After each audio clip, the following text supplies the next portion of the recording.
भोगावं लागणार आहे. आता तुम्ही काय म्हणा, आता एखाद्या व्यक्तीनं जोपर्यंत जिवंत होता तोपर्यंत खूप वाईट वागला, हे का नाही. तो रामभाऊ होता ना, लय खडूस माणूस होता ना. गेलं बापा, ते गेलं, लय खडूस होता. पण एवढं सहजासहजी सोडत नसतं माऊली, एवढं सहजासहजी कर्म सोडत नसतं. आहे का इथं रामभाऊ कोणी?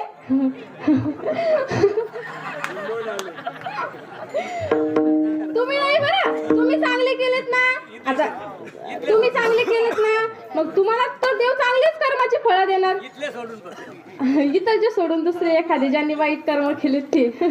हिसाब पडेल जमा सरकारी, हिसाब सरकारी, हिसाब पडेल जमा सरकारी, जमा सरकारी. मग येईल यमाची फेरी, मग येईल यमाची फेरी, मग येईल यमाची फेरी. ए जीवाची धरून कारभारी,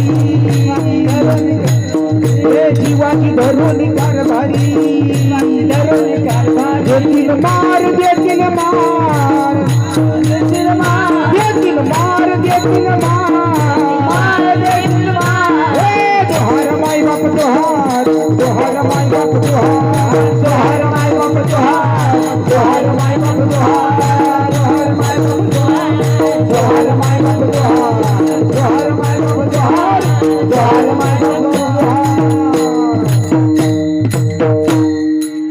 ज्याचे कर्म त्याच्या सोबत सुद्धा येतात. आता इथं मंडपामध्ये किती महिला मंडळांची संख्या जास्त आहे, पुरुषांची संख्या बघा बरं किती कमी येतं. कमी आहे ना. महिला मंडळांचं कर्म चांगलं आहे, हो ना, चांगलं आहे ना महिला मंडळ, हो की नाही? हो बोला ना. हो चांगलं आहे, पण आम्ही काही कमी पण नाही बरं, आम्ही भारी पण तशाच आहोत. आता अशी 10-15 जण बसली होती बघा, 10-15 जण बसली होती. तुमच्या एखादीचं नाव सांगा बरं. आपल्या चंद्रभागा काकूचं, चंद्रभागा काकूंचे म्हणजे जे नवरा आहेत ती बसली होती ते 10-15 जणांमध्ये बरं का. हे तिथंच बसलेले समजा ते असे 10-15 जणांमध्ये बसलेले होते. आणि काकूंनी फक्त बोट केलं. कसं बोट केलं, कसं केलं, करा एकदा महिला मंडळ, करा करा सगळेजणी. कसं केलं, असं केलं. कसं, करा करा करा ना, असं केलं. हा, असं बोट केलं.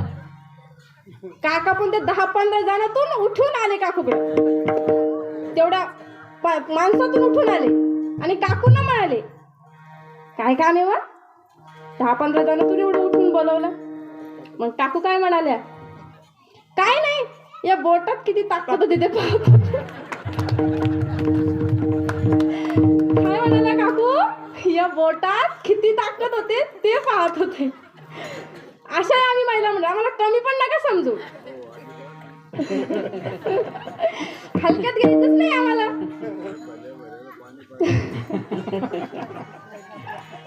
आम्ही कमी पण नाही. आता इथं संख्या किती महिला मंडळाची जास्त आहे, पुरुषांची कमी आहे, म्हणून आमचे कर्म कसे आहे, चांगले. नाही बरं, पुरुषांचे पण चांगलेच आहे, पण जसे तुम्ही कर्म कराल ना माऊली तसं तुम्हाला भोगावं लागणार आहे. आता तुम्ही म्हणाल मी आतापर्यंत खूप वाईट वागलो, जाऊ दे आता, मृत्यू झाला, मेलं, सगळं झालं, पण तसं नाही बरं का. जगी जीवनाचे सार घ्यावे जाणून सत्वार, जैसे ज्याचे कर्मा तैसे फळ देतो रे ईश्वर, जैसे ज्याचे कर्मा तैसे फळ देतो रे ईश्वर. जगी जीवनाचे सार घ्यावे जाणून सत्वर, जगी जीवनाचे सार घ्यावे जाणून सत्वर, जैसे ज्याचे कर्मा तैसे फळ देतो रे ईश्वर, जैसे ज्याचे कर्मा तैसे फळ देतो रे ईश्वर. क्षणिक सुखासाठी आपुल्या कोणी होतो नीती भ्रष्ट, कोणी त्या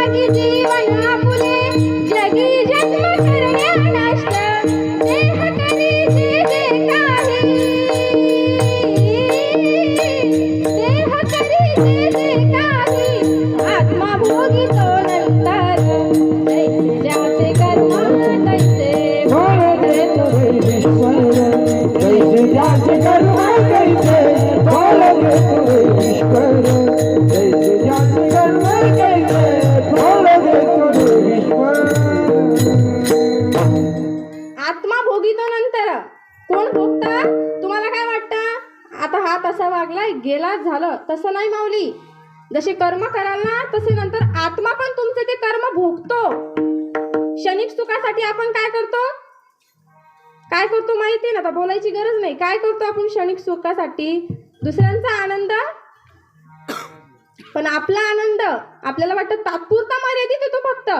तो आनंद एक दिवस निघून जातो आणि आपल्याला वाटतं की आपण गेल्यानंतर सगळं झालं. नाही, आपला आत्मा ते कर्म नंतर भोगतो.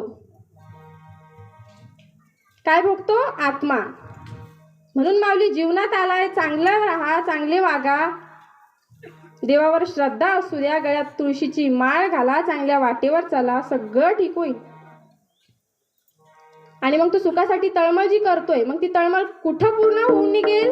तुळशीची गळ्यात माळ घाल, चांगल्या वाटेवर चाल, ती तळमळ आपोआप निघून जाईल. देव आशान ठेवायचा नाही रे, देव बाजारचा भाजीपाला नाही रे, देव बाजारचा भाजीपाला नाही रे. मनी नाही भाव म्हणे देव, मनी नाही भाव म्हणे देव मला पाव, मनी नाही भाव म्हणे देव मला पाव. देव आशान भेटायचा नाही रे, देव बाजारचा भाजीपाला नाही रे, देव बाजारचा भाजीपाला नाही रे. देव काही आशाने नसतो पाव. देव का बाजारचा भाजीपाला आहे काय? पैसे दिले आणि उचलून आणला आणि चाल घरी, असा आहे काय देव? अहो म्हणी भाव पाहिजे. काय पाहिजे म्हणी? भाव. आणि तो भाव केव्हा प्रगट होतो? सद्गुरूंच्या चरणी. सद्गुरूंनी जेव्हा डोक्यावर मस्तक ठेवलं, डोक्यावर हात ठेवला, आपोआप भाव प्रगट होतो. आणि मनात भाव जो प्रगट झाला की तेव्हा देव भेटतो. केव्हा? म्हणी भाव प्रगट झाल्यावर. आणि नामदेवरायांना सुद्धा तो भाव असा सहजासहजी प्रगट नाही झाला माऊली.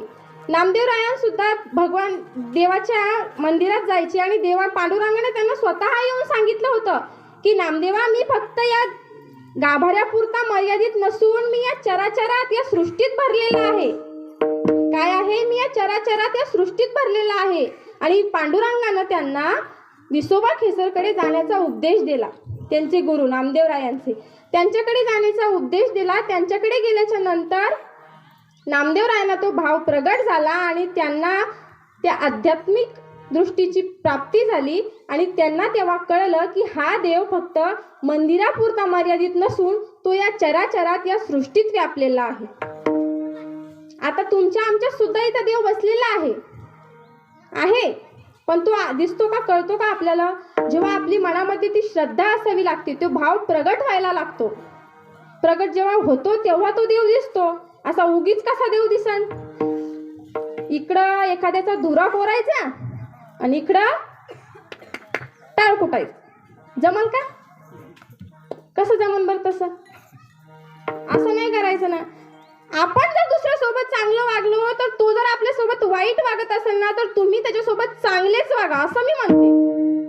समोरचा तुमच्यासोबत वाईट वागतोय ना, तुम्ही त्याच्यासोबत वाईट नका वागू, तुम्ही त्याच्यासोबत चांगलंच वागा. त्याला एक दिवस जाणीव व्हायला हवी की मी त्या व्यक्तीसोबत इतकं वाईट वागून तो माझ्यासोबत इतकं चांगलं का वागू शकतो. जेव्हा त्यालाही दृष्टी कळेल तेव्हा तोही तुमच्यासोबत आपोआप चांगला वागायला लागेल ना. मग आता एकदा शेवट काय करायचं? मग त्यासाठी आपल्याला कुठं जायचंय? सगळ्यांनी बोला, कुठं जायचंय? आता शेवट सगळ्यांनी एकदा माझ्यासोबत भजन करायचंय. विठ्ठल माझा माझा माझा माझा माझा, विठ्ठल माझा, मी विठ्ठल माझा माझा म्हणेन. तुम्ही काय म्हणायचं? मी विठ्ठलाचा. काय म्हणायचं? सगळ्यांनी म्हणायचं बरं. सगळ्यांनी म्हणायचं. महिला मंडळ कमी नाही ना, आवाज निघला पाहिजे मग. विठ्ठल माझा माझा माझा माझा माझा, विठ्ठल माझा, विठ्ठलाचा, विठ्ठल माझा माझा माझा माझा माझा, विठ्ठल माझा, मी विठ्ठलाचा.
असेल तर क्षमा करा, कारण नाही एक दोन वेळेस झालंय माझं कीर्तन, अजून काही एवढी मी परिपूर्ण नाहीये. मी काही आळंदीलाही गेले नाहीये आणि कुठंच नाही गेलेले. मी फक्त माझ्या सद्गुरूंचा अनुग्रह घेतलाय आणि त्यांच्याच आशीर्वादाने, त्यांच्या मार्गदर्शनाखालीच मी इथं उभी आहे. जी संस्थेत जाऊन जे शिक्षण मिळतं ते शिक्षण माझ्या सद्गुरूंनी मला दिलंय. आता संस्थेत मुलांना शिकायला जावं लागतं, तर भरपूर जण आता टाकतात ना संस्थेत, आळंदीला म्हणा, आता आजूबाजूला पण भरपूर ठिकाणी तयार झाले संस्था. मुलांना शिकायला टाकतात तिथे, टाळकरी बनवायला कुणी, विणेकरी, कुणी तबलावादक, कुणी कीर्तनकार व्हायसाठी टाकतात ना. पण कीर्तनकार होण्यासाठी टाकतात, बरोबर आहे, पण मला कुठेही जायचं काम नाही पडलं माऊली. मी अनुग्रह घेतला त्या नामाचा, माझ्या सद्गुरूंनी दिला आणि तो अनुग्रह दिल्याच्या नंतर मला तो भाव प्रगट झाला. आणि तो भाव प्रगट झाल्यानंतर मी आज इथं उभी आहे. कुणामुळे? माझ्या सद्गुरू हरिभक्त पारायण विलासबाबा डोईफोडे यांच्यामुळे. ते आहेत म्हणून मी इथं आहे. म्हणून काही चुकलं, आता मी काही संस्थेच्यामुळेच मी अगोदर सांगते, मी कुठे गेलेले नाहीये शिकायला. त्यांनी जे शिकवलं पण मी माझ्या मनाने म्हणजे जेवढं होईल तेवढं केलं. आता संस्थेवर शिकायला 20-20, 25-25 वर्ष तिथं थांबावं लागतं, बरोबर आहे. तेव्हा तो शिकून कीर्तनकार होऊन घरी येतोय पोरग. येतं ना, पोरग असो का पोरगी असो, आहे का नाही? येतं की नाही? खोटं बोलले का मी? खरं बोलले ना. 20-20, 25-25 वर्ष तिथं शिकावं लागतं. मी कुठे शिकायला गेले का माय? बोल बरं माय, तू नाही ना गेले ना. कुठे शिकायला नाही गेले, मी इथंच शिकले. ते काय आमच्या आजी गावाचेच ते बाई, मी गावातलीच, म्हणजे मी गावातच शिकले. कुणामुळे? माझ्या सद्गुरूंमुळे. आता मी काही जास्त दिवस नाही झाले, माझं हे 3रंच वर्ष आहे. पहिल्या वर्षी अनुग्रह घेतला, मागच्या वर्षी कीर्तनाला हळूहळू सुरुवात झाली, हे नेमकंच 3रं वर्ष आहे अजून. त्यामुळे थोडं अडखळत, चुकत, हुकत एकदाच माणूस परफेक्ट होत असतो का? पोळी मुलीला तुम्ही, आता तुमच्या महिला म्हणजे तुमची लहान मुलगी असते, तुम्हाला तिला सांगितलं तुम्ही लहान आहे, तर माझी मुलगी आहे ती तिकडे झोपी घातलेली आहे. तिला आता सांगितलं की बाई तू आता माझ्यासारखीच पोळी लाटून दाखव. 3 वर्षाची आहे ती, मी तिला लाटता येईन का? नाही ना. तिला अजून 4, 5, 6 वर्ष अजून वेळ आहे. तसा मलाही वेळ हवाय ना. त्यामुळे माझं काही चुकलं हुकलं असेल तर खरं क्षमा करा मला. आणि एवढं बोलून मी माझी कीर्तन सेवा इथंच थांबवते. जय हरी विठ्ठल. जय विठ्ठल, जय हरी.